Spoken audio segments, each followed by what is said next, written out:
What's up, guys? Welcome to the Linecheck podcast. It's me, Brennan Villarreal, and today I'm in the studio with Gab Chabran. How's it going? Good, man. How about you? I'm doing great. It's really nice to have you on the podcast. Thanks, man. Thank you. I always enjoy having different food adjacent people that aren't like a industry worker and kind of get a different insight into the industry from a different side of it. So it's always nice to hear, different opinions and all that good stuff. Definitely. I kind of feel like I'm a little bit of like a conduit between like the industry and like the general public, as it were. I spend a lot of time talking to chefs and cooks and restaurant people, and a lot of my job is kind of like breaking down, the knowledge that I gather from industry folks and kind of explaining it back to, folks who have no idea essentially what you all go through, So yeah, pleasure to be here. Yeah. Thank you. Why don't you explain to the audience a little bit about who you are? Yeah. A little background. Sure. So, Gab Chabran, my current role, I'm at LAist. It's an independent nonprofit newsroom. We're based in Pasadena, but we serve all of Southern California, which essentially encapsulates LA, Orange County, the IE, etc. I cover food and culture there. I'm the associate editor, so I solicit stories from the freelance community, but I also report a lot myself too. And that's kind of an overview of what I do there. Cover food in Los Angeles, but other areas as well. Long Beach, for example, Orange County. I was just there today, actually. So try to get a little bit of everything in there, Nice. Yeah, I didn't really know about LAist until probably like this year. And then I've been seeing LAist a lot more on my feed now, and cool. The content is just really good. Yeah. And just seeing like all my different friends are on it or being highlighted. So that's really cool. Like it's nice to see like different publications coming out. Yeah. And just like spotlighting, your friends and different businesses. Yeah, it's an independent news organization. We're an NPR affiliate, so like basically what that means is that like, we there's a public radio element to it too as well. So a lot of the stuff that I do, in addition to like the digital coverage for writing stories for the website at LAist.com, we're also on 89.3. Some folks might remember it as KPCC, which has been around for a minute too, as well. And so my work is kind of cross-platform in that respect. So if I'm doing a story, it's on the website, it's on the radio, and then usually there's like a social media element to it too as well. Yeah, I was listening to NPR like randomly. Like I don't listen to the radio anymore unless like my phone won't connect on Bluetooth. Fair. So I'm like, okay, I'm listening to NPR. And then I was listening to your segment, but I didn't know it was you. Like, you just like turn it on, you just come through. Yeah. And then I heard you talking about, I think it was like bakeries that you like to go to. And then you said Jamae Bake Shop on there. Oh, yeah. And then I was like, I don't know what this is. And I don't know what this is. You're all, who is this And then guy? I hit up Kat and I was like, you just got shouted out on NPR. And she's like, sick. He's like, how do I find it? I was like, I don't know. Like, I literally turned on the radio and it was the first thing I heard. Like, yeah. And it was just like kind of funny. And I was like, I don't know how to find it. But you were on it. I should have recorded it if I knew. Definitely. Yeah. Shout out to Jamae. That's the spot right there. It's for the spot. Sure. I've been alive as long as it's been around. Oh, cool. Yeah. I grew up in that area and my grandma would take me to eat there. We'd always cater at Lumpia for our family parties. That's the move right there. It's just funny that I've been going there like my entire life. Yeah. And seeing it change. The lumpia, we always get it for our parties too as well. It's such a good deal for the amount that you get, and it's such great quality too. It's the best lumpia in the city for sure. Yeah. And then slowly we've been getting into the like the cakes and things like that too as well. I think 2 birthdays ago, we got I think it was like a tres leches or something like that from them. I think I got that for my cousin's birthday recently. Yeah. And then the ube flan too, you know, that's a move. I mean, I love it as such a one-stop shop, you know? I mean, go there for breakfast. Yeah, exactly. Go there for desserts. Go there for pan de sal. Yeah. Or you get straight up meals there too, exactly. you know? Like it's such a great spot. I can't say enough good things about it. I'm glad I live in an area that's close to it. So nice. Amazing. Yeah. Shout out Kat and Mama. What made you fall in love with food? Oh man, that's a great question. I was extremely privileged to be exposed to different types of cuisines at a very young age. And so that took the form of like visiting like dim sum restaurants in the San Gabriel Valley, you know, at like starting at the age of like 5 or something. Wow. Went to like Little India and Artesia, probably like around like 9 or 10, you know, for the first time. I have very distinct memories of eating Indian food at that time. And then also just like, you know, my parents taking us down to like Mexico, to Tijuana and different parts of Baja, and just being exposed to different types of Mexican food, you know, Mexican food that wasn't necessarily the same Mexican food as that you would experience here in the United States, you know, at least to like, you know, like an elementary school kid or anything along those lines. So, I mean, if I want to get real about it, you know, I would argue that, you know, it was immigrant culture that like made me fall in love with food, you know, that the different, you know, immigrant enclaves throughout Southern California are really what kind of like painted my vision, you know. They provided for these unique experiences that, you know, that are extremely memorable for me, you know, when you try something when you're super young, and you might not always be down, you know, at the very beginning, you know, because it's something different, obviously, than say like, I don't know, like a peanut butter and jelly sandwich or a quesadilla or something like that. But you're getting that experience and you carry it with you. And I'm always the type of person who is always, you know, maybe because of these experiences, that I'm always trying to push myself further to explore different, you know, ways I can kind of operate outside of my comfort zone, you know, whether it be through like food or music or, you know, any type of, you know, creative aspect in that respect. And so I think that through those different experiences that I had as a young person really kind of, you know,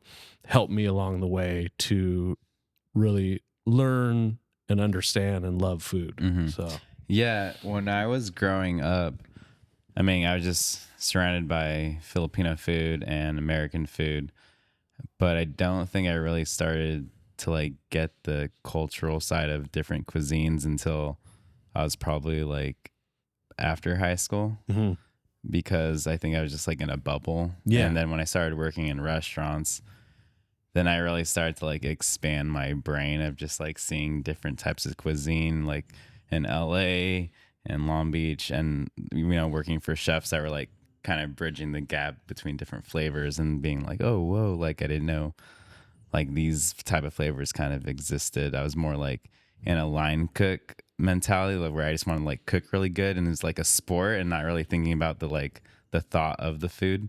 yeah.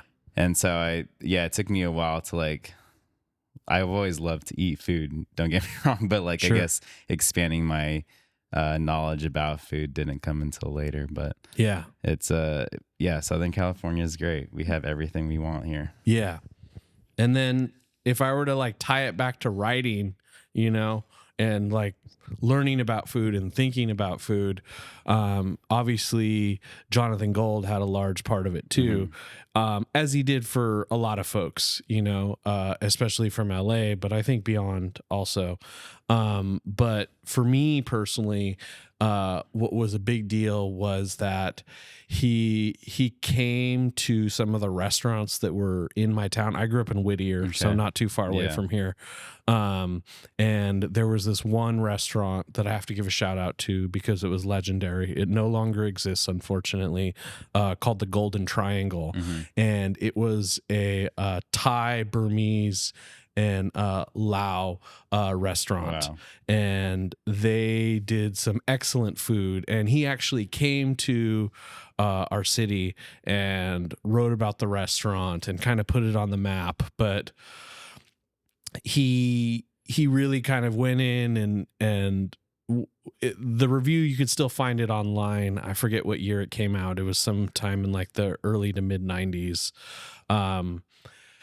He was giving respect to the food, the restaurant, but he was also talking about like, the city itself. And there's this one famous food writer from like the 1920s or 30s, MFK Fisher. She was actually from Whittier too, as well. And he just like brought in all of these influences and talking about this one specific restaurant doing this very unique thing. And I really felt like that sense of pride from reading that review. I've gone back and read it many, many times, and it still sort of resonates for me in that fact. And so I think it was like I wanted to kind of try to emulate something along those lines, in that respect, because not only are you saying, this is really amazing food, but you're also giving respect to the community as well. And that was such an important aspect to me that I try to, encapsulate myself too. Yeah. Exactly. How did you get into food writing? Well, it's funny. It wasn't something that I started out with. In terms of like my writing career, I started writing about music, actually.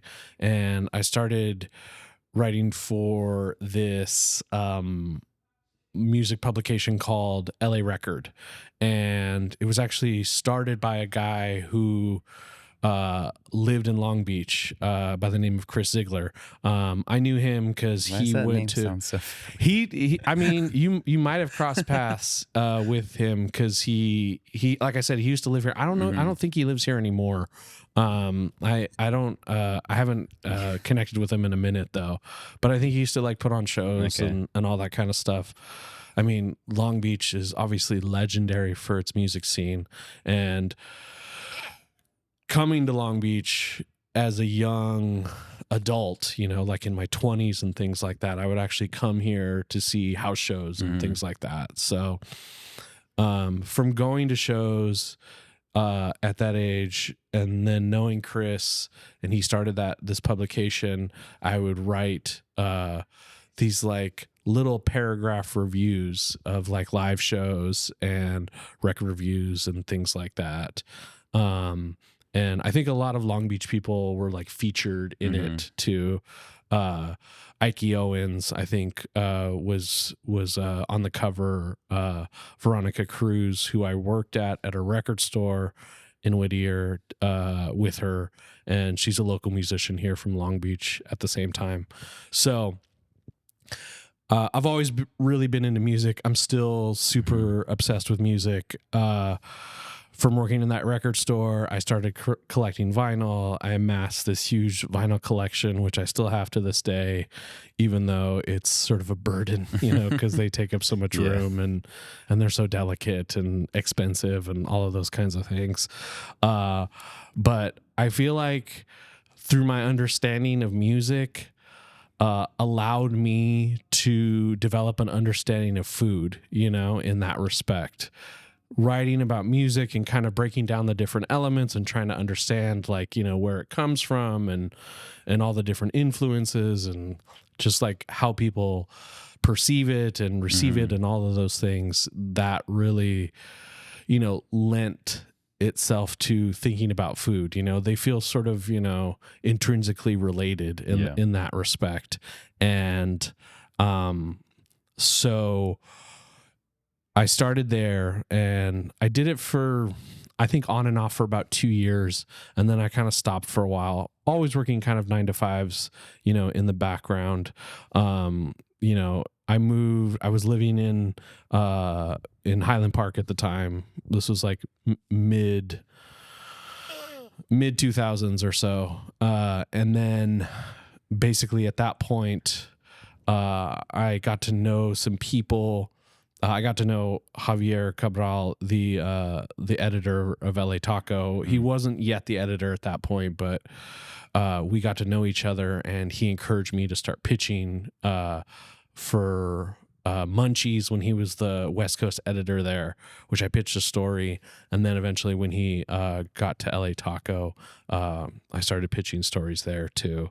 And so from that, it was just like forward momentum, essentially, you know, in terms of like finding stories to write, pitching stories and what have you. Yeah, I definitely see the music and food like relatively close because I used to make music before I started cooking. Oh, cool. I was in bands. I actually opened for Free Moral Agents. Oh, shit. Like Okay. 2009 or 2010. Nice. When I was in high school still. But yeah, Dope.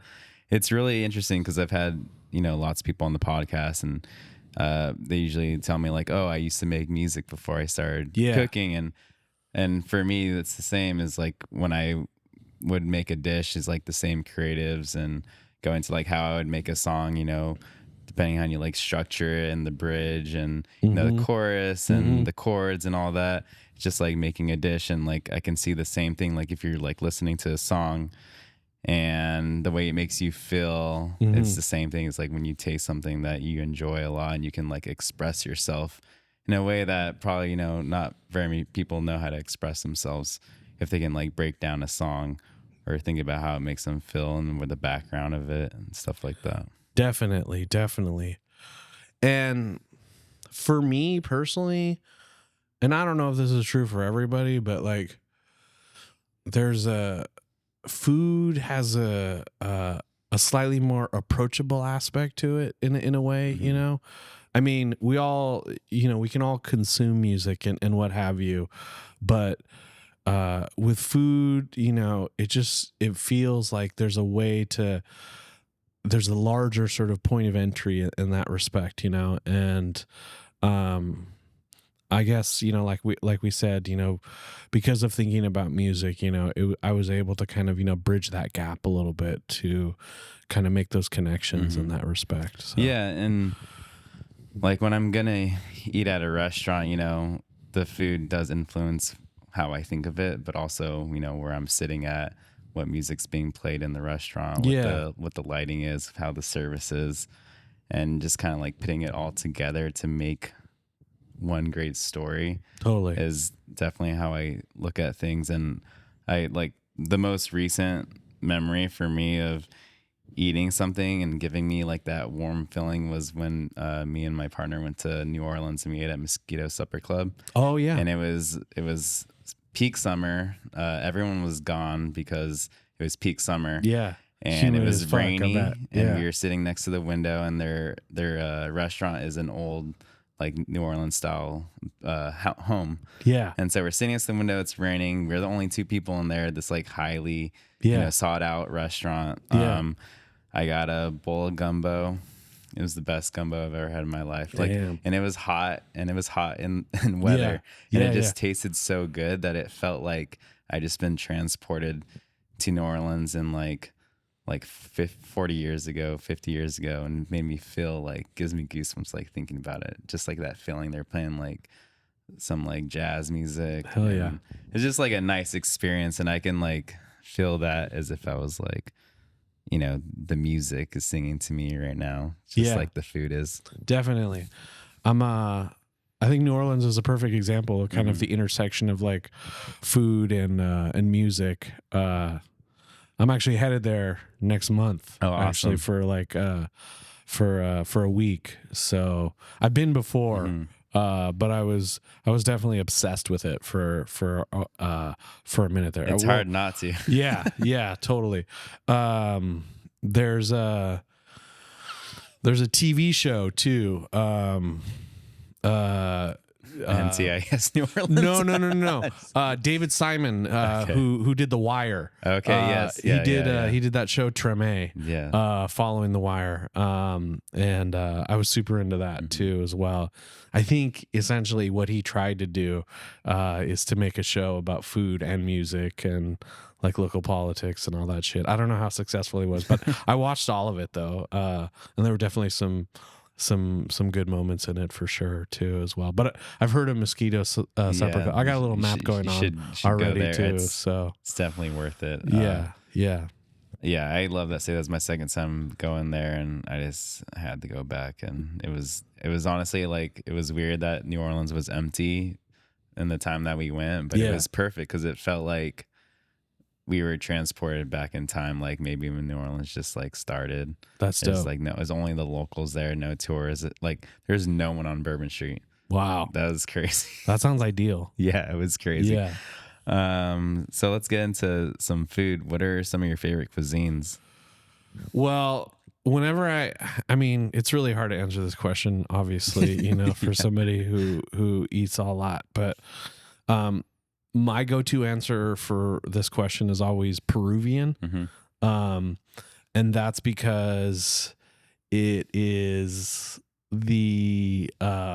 it's just a natural combination of lots of different cuisines in that respect, I tend to bristle at the term fusion a lot of the times because I find it to be a little lazy, because I feel like when we don't know what to call something, or it's like two things that are put together, then it's like, oh, it's fusion.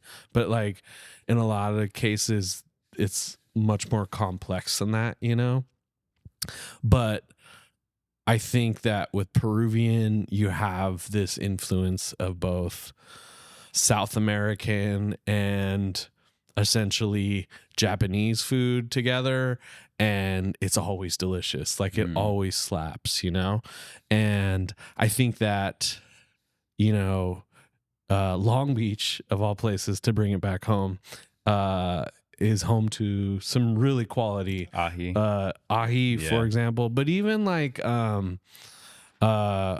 what's that spot? It's like Northwest Long Beach, where it's like it has a drive-through. Wow. Pollo Inca or something like that. I don't think I've ever heard of this place. Oh yeah. Oh, wow. Yeah. You can straight up get a rotisserie chicken from a drive-through there. Yeah. Crazy. Which I think I did one time. And then the guy, the owner guy was like, next time, will you call first? But I was just like, I have to get this drive-through Peruvian. So yeah, there's a few spots. I think there's another one too, but I'm not remembering right now.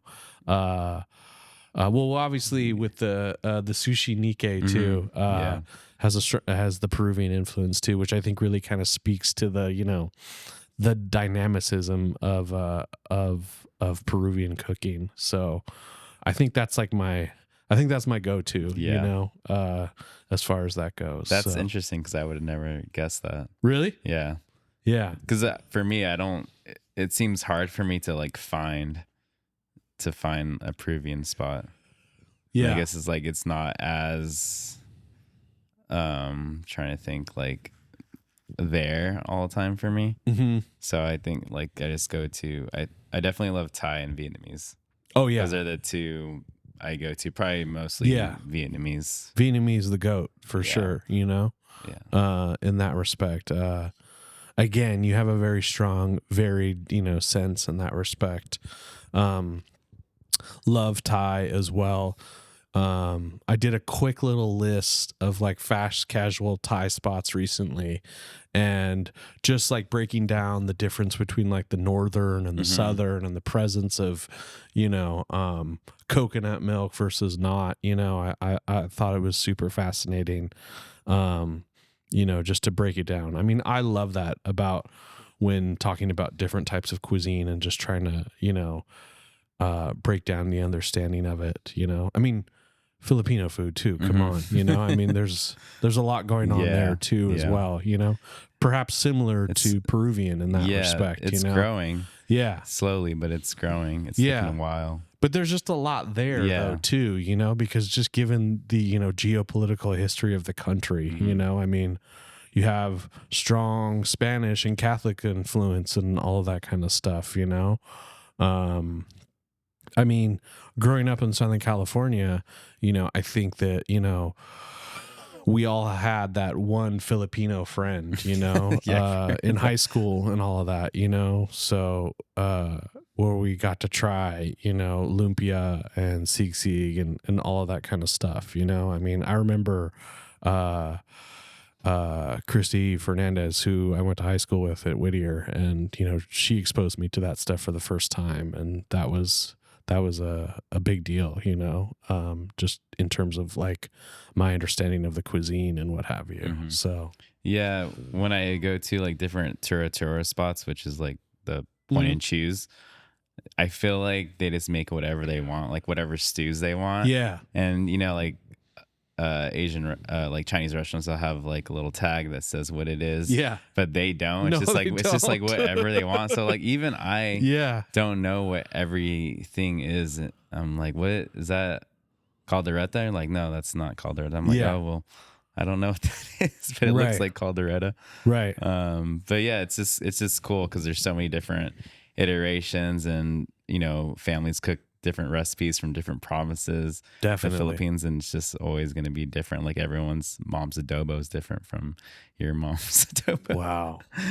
Yeah, I can only imagine, you know. I mean, you could probably fill a whole book with different adobo recipes, you know. And then you're going to get some, you know, feedback like, well, my family doesn't do it that way.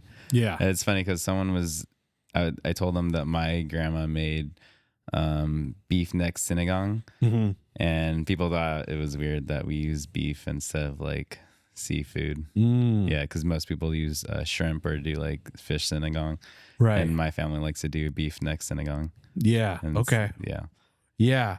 I mean, you know, but that kind of reminds me of like Thai food though too, as well. You know, like you can have a cow soy, you know, like, you know, 5 different ways or something like that. You know, you could have it dry, you could have it wet, you could have it with chicken, you could have it with crab, you know.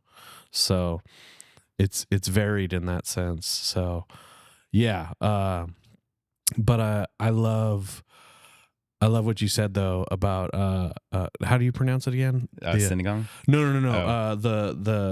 Oh. Turo. Yeah. It means point and choose. Right. Yeah. I mean, I remember there's actually, I don't know why I keep bringing up TV shows. I apologize. TV shows that most people haven't watched. Get Shorty. There was a TV show for Get Shorty. Like I think like 2019. Okay. No. 2019. It was like right before pandemic or something like that. And there's a scene where Chris O'Dowd, the Irish actor, goes to a Turo. Oh, really? Like in like they're in like a rural town of Nevada or something like that. Yeah. And it's just a great fucking scene. I'm gonna have to check that out. Yeah, on YouTube. Yeah, I gotta find it. I'll send it to you. But it's good stuff. I thought it was a great sort of, you know, characterization of, you know, that being in that type of environment. So, yeah, I've been to some Turos in like Carson and things like that. Carson. You know. I mean, Carson low key, you know, has some. Most of my friends are from there. Yeah, that are Filipino. Yeah, I mean, there's so much good stuff out there, you know, and I feel like it's still sort of untouched, you know, in that respect. So, you know, definitely kind of shout out to Carson. But then also talking about the Turo, another one of my favorite spots that I love, you know, just for like. Obviously for Filipino food, but I think it's also like a quintessential like LA experience is like dollar hits. Yeah, dollar hits. Like the fact that you can just like grill your own food, you know, surrounded by like the Los Angeles skyline, you know, it feels so quintessential. And you can know? pretty much get any kind of Innisal skewer you want. Exactly. Chicken feet. Yeah. Oh yeah. Totally. It's great. You know, you can get a hot dog if you want, you know. The red hot dogs. Yeah, the red hot dogs. That's the best for sure. So Yeah, love it. Let's talk about a little bit about Long Beach. So Long Beach is starting to get a little bit recognized now, which yeah, is great to see. You know, it's been a long time coming with, you know, Heritage retaining one Michelin star, mm-hmm. getting Green Star, Yeah, and then you got, you know, some restaurants getting on the Michelin Guide like Sushi Nikkei yeah, and Chiang Rai. Yeah. Yeah. So where do you see the restaurant culture in Long Beach changing in the next 5 years? Do you see like more independent restaurants booming and getting more accolades, or do you think it's gonna turn a little bit more corporate, which is scary for I think some small business owners? I think that the corporate, well, I think yes to both of those Yeah. questions, you know, in that respect. I think that we're going to continue to see small independent businesses, you know, come here and thrive, you know, because I think it might be, to a certain respect, a little more easier to open up a restaurant here than, say, like in Los Angeles proper in Yeah. that respect. Maybe some of your previous guests, you know, would have more to say on that, but it just feels like, you know, Long Beach is a what Brian Adson described it, I think, this past weekend when we were judging the taco death match. Long Beach is a big city with a small town feel or something like that. And you know, I think because of that, you know, it might be a little bit easier. But what I was gonna say is we're starting to see, like, I think that some LA businesses, some established LA businesses are starting to realize the potential for a place like this, you know? And perhaps the example that I would point to is Sonora Town I opening was up just here, gonna say that. you know? That's the type of restaurant that I want Exactly. in Long Beach. Yeah, exactly. You know, they're already kind of established. They're doing something that's kind of, you know, it's good, you know, but they're focusing on something very specific, something that's not here, you know, anymore, or not here that doesn't already exist, you know, pizza, Thai food, Italian, or something along those lines, you know, but they're bringing it to, you know, sort of new heights in that respect. Because I've only been living in Long Beach for about 6.5 years now, and when I moved here, I felt like the taco scene wasn't really it. You No, know, all we had was El Sal's. right, And then yeah. now that we can have What's that taco truck that Hyro loves so much? What's it called? It's one of the Anaheim ones, like towards the 710. I know you're talking about. Yeah, I just yeah, like yeah. forget. Oh, it's wow, I'm gonna be hated for this. Yeah, But yeah. they're famous for the Al Pastor tacos. Yes. Right across from the Hawk Bar, and then there's one across from the V Room. Right. And then just down near to there too, the other one, it's the brick and mortar, El Taco Sabroso. Oh yes, That it used to be 24-hour spot before the pandemic.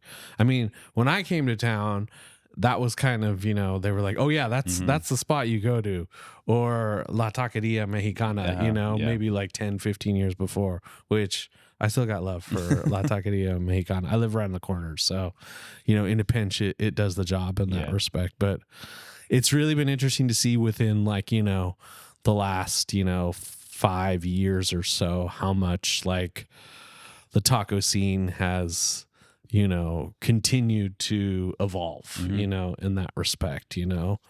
And it feels like there's a real market for it too. There I mean, is. even outside of like the Sonora Town stuff, you know.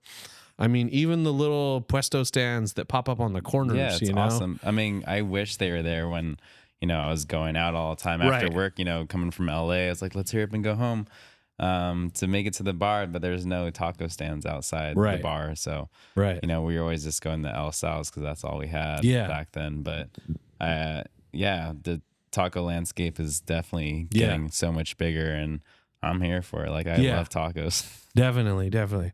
And also shout out to El Sal's too, because amazing tripas tacos. Perhaps some of the best. I did do a tripas list one time for LA Taco back in the day. and it was second to the place that I think is the best, or one of the best rather, is Santa Cecilia, which is in Mariachi Plaza. Okay. So yeah. Cool. I'll have to try that. Yeah, it's good. It's just right off the metro too. Cool. So yeah, I used to go to Avenue 26 a lot. oh yeah. Before, when it was like in the actual Avenue 26. Totally. And their tripas was like so good. I'd eat like 12 of them back then, but I can't do 12 tacos anymore. Yeah, that's rough. Yeah, to me the marker of a good tripa, and for everybody who's listening, we're talking essentially about, intestines, is they have to be crispy, like they have to be crispy as fuck to really kind of enjoy them. Lightly, lightly crispy, so sort of heavily fried in that respect. It's the fat. Yeah. So yeah. good. But Sonora Town does a good version too as well. I've had it a few times, but I was just thinking recently that I need to go back and try those again at this new location. So, but El Suaus has some pretty good ones too as well. Yes, they do. I used to get their birria back in the day because it was the cheapest item on their menu. Okay. And no one really was into birria back then. Right. And I was like, oh, I don't have that much money. Yeah. I was gonna get this 3 taco birria with the consomme. Nice. And I was like, wow, that was the first time I've ever had it, and never seen it before anywhere. Yeah. And I thought that was like interesting. Yeah. Back then, because no one would order it, so it was like the cheap thing to buy. Totally. I sometimes the consomme is my favorite part of the birria, because it's like I love the fact that like you get like a free drink with it, Yeah. And like, so you just throw a bunch of cilantro and onions in it. Totally. Yeah, it's like a cereal. It kind of is, but it's also not that far away from like bone broth either. Exactly, It's got like that kind of like, sort of heavy quality. So like I used to make the joke that like I could give up coffee just to drink consomme every morning, I wonder what that'd be like if I did that for like a month or something. Try it. Yeah, totally. Since we're talking about some spots in Long Beach, what are some of your favorite restaurants in Long Beach? Oh man. Okay. Well, I mean, I feel like the ones I'm going to say, like a lot of people have already said, or they've even just been. It's fine. That's a testament to to the location. But for me, I'm always having to, try to find like, the newest, the newest and greatest. But, I mean, I love Thai curry pizza, obviously, I mean, it's my guilty pleasure. Yeah. Yeah. I mean, I used to have this, I still have this theory that like there are like 7 forms of acceptance of Thai curry pizza for somebody who hasn't tried it before. Like when you tell somebody what it is at first, they're a little sus, Yeah, always. Yeah. Because they say cheese. Yeah. And then, yeah. And they're just like, what are you talking about? And then like eventually what they'll try it, and they're like, this is amazing. And then towards the end, they're like, this is the best thing I've ever had, and then we also have this other theory. My wife and I, we talk about, that the yellow curry is best served on the side. No. I was gonna say hot, but on the side. That's interesting. I want to talk more about that in a second. No, she likes the yellow curry, with tofu, like served hot, but she loves the tom yum the day after. She thinks the tom yum like hits the hardest, like as a day old, which I always think is interesting too as well. But it saves so well, it does in that respect. Yeah, so, I love the tom yum is my go-to pie. I always get the that tom one yum all is the my time. favorite also. I think too. I'm like a herby person. I love cilantro, super savory, and it's a little sweet and spicy. Yeah, it's awesome. I love it. Definitely. La Palarachia, obviously another favorite of ours.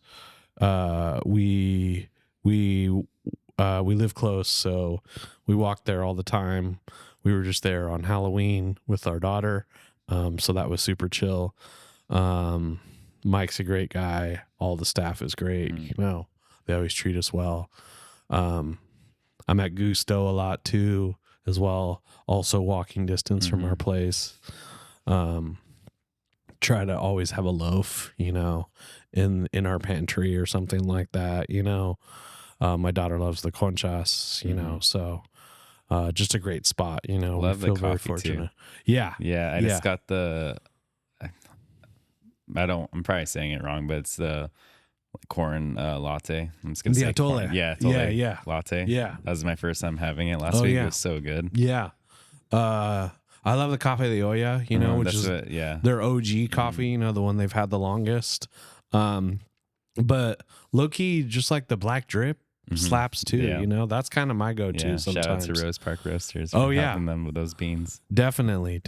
Yeah. So, yeah, those are some right there. Those are all good spots. I go to those all the time too. I've been making La Parlaccia like my pre-marathon meal. Okay. Yeah, When that's you my got to spot carb now. up. Yeah, Yeah. go to La Parlaccia. Do you have like a specific item that you're? Yeah, I just get the spaghetti. Okay. With meatballs, and then I get the Sofia Oh, pizza nice. with Yeah. arugula on it and some olive oil. Yeah. Okay. Yeah. Do you have a favorite pizza from there? The Sofia. Okay. I always get that one. Yeah. I just love it. One of my favorites is the Toti. Okay. That's the one that's half calzone and half pizza. Yeah. Amazing. Yeah. You know, especially if Mike's working the oven, you know, it's a thing of beauty, you know, in that respect. Yeah, Michael is a genius. He is. Yeah. He is. Yeah. He's Awesome guy. He's a good friend too, as well. So, we exchange ideas a lot too. So, he's always thinking all the time. I always feel like he's thinking about some new idea, some different kind of pizza. Definitely. All the time. His brain, you can even just like look at him and you can tell his brain's just yeah. I mean, probably just thinking about work too, you know, staff and all that. Yeah. Yeah. It's in his blood. Yeah, you know? for sure. Like it's like he grew up with it, you know? So it's very much who he is. Shout out to Mike, the best. So going to a different topic. Why do you think it's so hard for restaurants to stay open these days? I mean, I think there's a lot of reasons, you know. I mean, I've interviewed chefs about this, you know, for different stories, you know, and I don't think there's like a one size, you know, fits all term in terms of an answer as far as that goes. But I think that a lot of it has to do with the fact that there is so much red tape, you know, that a business has to go through in order just to kind of survive, you know. If we look at sort of the post-pandemic landscape of restaurants and the fact that even for those who have included things like outdoor dining and what have you, have, you know, included that as part of their dining program. If you look at the city of Los Angeles, the fact of the matter is that, you know, they want to make it easy for folks, but in order to participate in the alfresco dining program, which is what the city calls it in LA at least, and not only is it costly, but you're also having to essentially submit yourself for approval for multiple different offices like within the city's municipality. So Department of Transportation, if you're, you know, taking up sidewalk spots, you know, or even building and land use is the other one too as well. Code enforcement can have a huge thing. You also have to get, you know, sign-offs from like, you know, the fire department and all of that. And as a result of the pandemic, you know, it's like it changed dining as we know it, you know, just in a place like LA and Long Beach, you know, for example, too, and other smaller cities that kind of, you know, inhabit the LA region. But I think that they want to, but they've virtually made it impossible, you know, in order for these businesses to survive, you know, and that's just one aspect of it too, you know. I mean, you think about the junk fees bill that was, set to take place earlier this year, which would essentially get rid of service fees. And that was a whole nother kerfuffle too, because essentially what they were trying to do is remove, a form of tip, and these businesses essentially had their backs against the wall because they were already having to pay for, a rising minimum wage, which obviously we're all in favor of, but when you're running a small independent business, that does cut into the bottom line too at the same time. And then you factor in health insurance and all of that, and some of those service fees would go towards that at the same time. But then as diners are concerned, they don't always have the best intentions as far as that goes, like I'm sure you've read your share of, Reddit comments and IG comments where people are like, oh, if I stand, while I order my food, then I'm not tipping or something along those lines. And I mean, okay, if you want to have that on your conscience, that's cool, I guess. Well, actually, it's not very cool, but, I guess that's one way to think about it. But, that factors into it all as well. So, yeah, I could keep going, but definitely. I'm sure you have some more to say about this too. I think that, it's our job to kind of educate our guests, into why the service charge is being applied to it, and just so they can have an understanding of like how a restaurant operates, and then not small business owners aren't millionaires. The majority of us aren't. I'm not a small business owner, but we're not millionaires. It just goes down to educating who our guests are, and if they want to support us, there's like certain things that need to like happen in order for for a restaurant to stick around. Right. Unfortunately, and with the the growing political change in our country, it seems like it might be a little bit more difficult these days. But yeah, it's unfortunate, but that's Yeah, your comments raise a good point, because it really comes down to value, like how much value are you placing this experience in, like, are you just coming to eat a burger, and drink a glass of wine and then go home, because you didn't feel like cooking? Or do you actually value the experience of like this place and what these people are doing and what the significance that it holds, for the community? Does it actually make it, a better place? Is it actually improving your quality of life? And are you the type of person who wants to reciprocate that feeling? Do you want to support it? Yeah. Right. So it'll survive and thrive and keep going, so it's like a meaningful experience to the community, I would hope everybody feels that way. I would hope that too, but I don't think that's the case. Yeah, like you said, like when we go on, Reddit and Instagram, we read comments, when Eater posts an article about, the service charge going away, and see what people say about it. And you're like, wow, I guess the majority of people think it is bullshit. Yeah. And we're like, wow, damn. Right. You follow Eater. Yeah. Because I thought you care about food in restaurants. Yeah. It's you bring up the current political situation, as we're talking about it, at the day after the election, and I think it's a good reminder that we all have sort of different ideas in terms of like how the world works, in that respect. Unfortunately. So, yeah, it is, but it is, it's a wake up call, and I think we live in, a blue bubble. Definitely. And a lot of us don't realize how big and different our country is, especially if you haven't traveled much in, different states. It's way different from where we live. It's not the same. So yeah, it's really mind blowing, but it's also not mind blowing at the same time. But, yeah. No, I was talking to a friend earlier this week, and where was he? I think he was in Oklahoma or something. and he was at a hotel. He was checking into a hotel, and they had to see his ID. And then the lady asked if, is it true they really charge you for plastic bags at the grocery store or something like that? And she was just like saying, that's crazy. I would never do that or anything like that, you know? So it's like, even the things we don't even think about, Exactly. you know, Yeah. in our life here is completely foreign to other folks. So yeah, it is. Let's talk more about food. Not get so depressed now. Yeah. The day after the election. I know, right?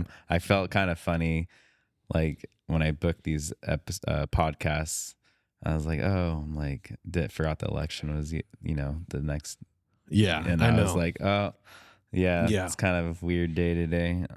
Same. Yeah. It was like I had a bunch of meetings today and like following up with people. I'm like, hey, are you okay? Mm-hmm. All right, good. I need to get that article from you. Yeah, know? It's like the reel just keeps on going. Exactly. At the same time, you know, it's weird. Like I'm going out to dinner tonight with my partner Sasha, and I was like, it's weird that yeah, the restaurant's still going. Yeah, we were at dinner last night. You know, yeah, it actually kind of served as a good distraction. So I had some friends do that yesterday too. Yeah. Just go out to nice dinner and there's no TV there. Yeah, they had TV. We went to Row. Okay, cool. And they had TVs on, but it was just like sports. Yeah, sports. So yeah. I was like, okay, fine. Yeah. What is your fondest memory of your favorite meal? Oh my I gosh. feel like this will be a good story. I'm trying to think, you know? Yeah, I'm sure there's like so many. Yeah, it's huge, you know? It's hard to pick one, you know?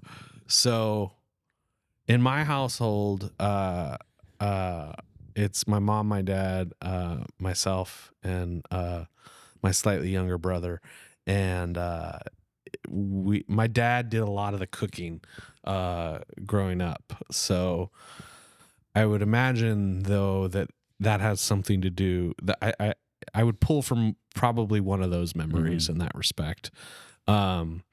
He cooked paella pretty often, you know, and so that's a core memory. And him and we still cook paella together, you know, and he used to do it inside, like on the stove and in the oven. And now he's like upgraded to, he's got one of those like outdoor like rings that he uses, cool. you know, so that's a lot of fun. So just like the experience of like, you know, all the different seafood that goes into the paella, you know, and like the mussels and the clams and the sausage and like the yellow rice, and like experiencing like a mussel packed, you know, with like yellow saffron rice for the first time, and just like, you know, it being sort of a visceral experience, you know, and all of that. And just like the way that like, you know, the parts of chicken would taste, you know, when it's like absorbed all of that flavor, you know. So I mean,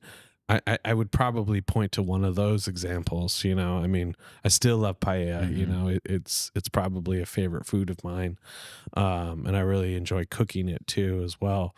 But then, you know, on a more sort of like everyday level, you know, the first house we moved to in Whittier, it had this like brick patio. And like, I remember him like cooking with like a Weber grill and like cooking carne asada and stuff like that.